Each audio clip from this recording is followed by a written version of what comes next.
Department of Anthropology at the University of Kentucky. I'm standing in front of a house on 218 East Maxwell Street. East Maxwell Street has long been known as the northern border for the University of Kentucky.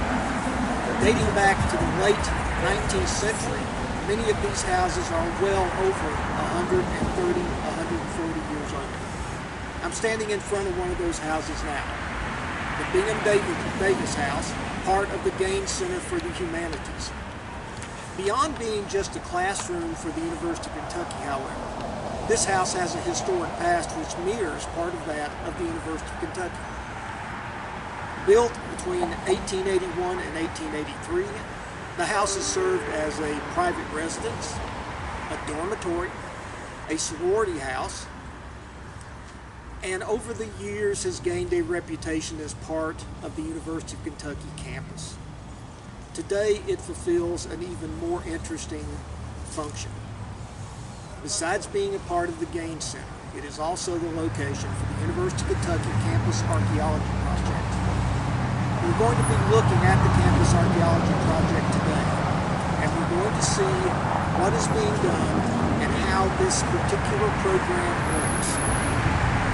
This project is the brainchild of Dr. Elena Sesma, with the goal of not only understanding the past of the University of Kentucky and how it has been transformed, but also to provide students within the class with basic skills and techniques for doing excavations. So if you follow me around, we'll get back to the excavation and we'll talk to some of the students and Dr. Simmons.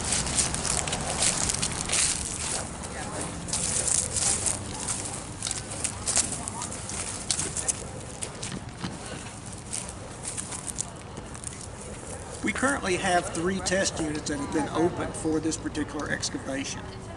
2 of the test units were opened simultaneously at the start of the project. The 3rd has been opened about 3 weeks into the project. Again, with the aim of finding out what's underneath. Now, why did we select these particular areas? Sandborne fire maps dating to 1905 and 1934 show that this particular house had 2 and possibly 3 outbuildings at the back. 2 of these outbuildings are near the locations that we have opened the test pits. And we have already found a number of artifacts, including window glass, bottles, and other artifacts that lead us to believe that we're in the right area for where these outbuildings actually were. We've also found what appears to be where coal was kept, leading us to believe that one of the outbuildings may have actually had a fireplace in it or some other type of heating device. Let's go back and look a little bit more at the units.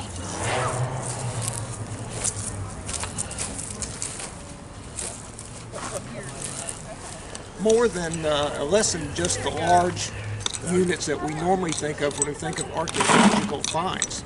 These are small units, small enough that the students can actually get something out of them and still get a good feel for what excavation actually is. Many of them are using the tools that you would normally see on an excavation. They are utilizing the same type of forms that you would see on an excavation.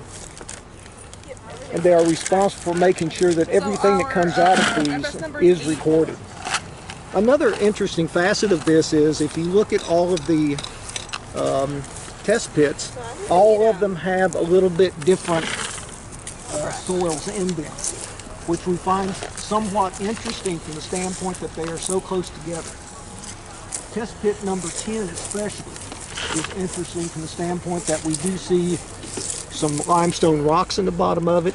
This is also where we found coal in the bottom of it. And so we do see possibilities here that this is a little bit different than the other test pits that we are finding. While we wait for Dr. Sesma to get free, let's talk to one of our students and see what they're getting out of the program. I hate to interrupt you because you look like you're really having fun. Tell us who you are and tell us a little bit about what you're doing. So I am Megan. I'm one of the several anthropology students working on UK's Campus Archaeology Project. I'm currently working in one of 3 units we have going on. This is Unit 11, and right now we are currently working on our gravel layer. So this is our 3rd layer in this unit. So yeah, right now we're just kind of working on getting all the gravel out, figuring out how to wield a pickaxe the right way. But yeah, that's about it. That's all. What do you think personally you're getting out of this whole effort? I'm learning archaeological techniques, which is really hard to come by. Especially something like this, having a field school structured in an actual semester, since usually they're over the summer and they're usually really expensive. So it was really cool to have the opportunity to be able to do this during the semester and have this experience. So. Anything that you think could make this better, or anything that's especially interesting to you in this? What we find. There's a lot of stuff that I didn't think that we would find, like the whole feature in their unit right now, the bricks actually staying together, like the deposits of coal, which is interesting, which probably comes from runoff from the house. I know in last summer they found a whole chunk of sidewalk that was once here connected to the house. That's really cool. So just seeing kind of what's left behind from previous people, probably the best part, seeing what people drop and leave behind. So. Let's see what else we can find over here. We look at unit number 9. This looks like an interesting one because, again, we're seeing a gravel layer here. And who's interested in saying something to the camera? I can say something. Okay. Tell us who you are and what you're learning. My name is Riley, and we are working on Unit 9. We've had many different interesting levels in this unit. We had a level of mortar and concrete, and then a level of red clay that we are working on.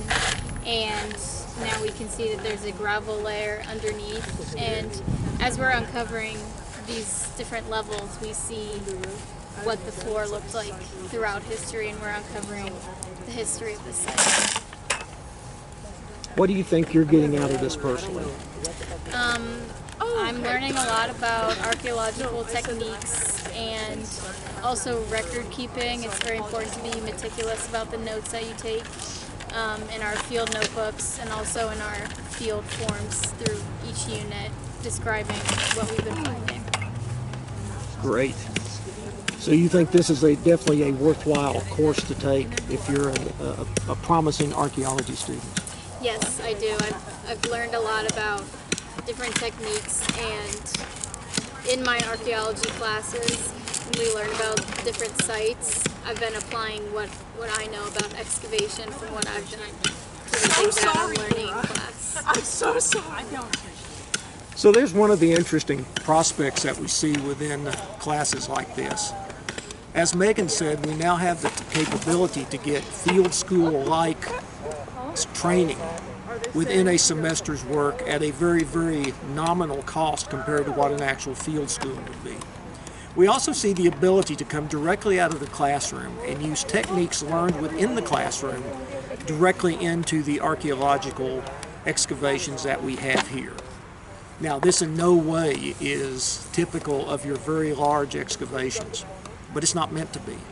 This is meant strictly to look at two things: providing techniques and methodology for students, but also to show the University of Kentucky's past through excavations. And also part of this project is the development of a database of other areas on the University of Kentucky campus where we could possibly hold future excavation periods.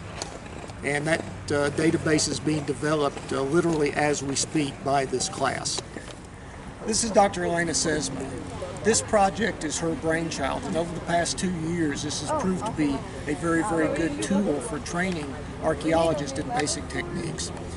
Dr. Sesma, how did you come up with the idea for doing this type of work as a class on campus? So one of the things about archaeology and archaeological training is that every student benefits from doing excavation. You can only learn so much from reading and doing lab-based activities. All of that is extremely important and really useful, but actually being in the field and seeing that excavation firsthand is really different. So it's really valuable for all students to get that hands-on training. Unfortunately, a lot of archaeological field schools are really inaccessible. They're very far away, they're very expensive, they're really time-consuming, which makes field schools often inaccessible for undergraduate students. And so I was looking for an opportunity to create a field school that would give hands-on training really locally. So that was the first reason that I turned to the summer field school.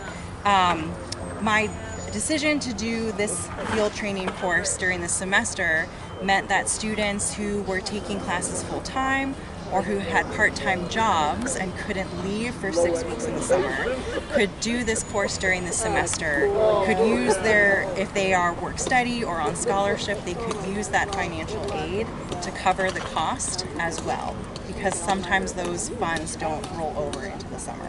So a lot of it was about accessibility. But the other reason that I chose this specific site is a partnership with the Gaines Center for the Humanities meant that they were really excited about using archaeology to understand their site, their building, the history of this area, and they were really excited about having this happen so that they could see and learn about the site and have it be like an in-person lab for UK students.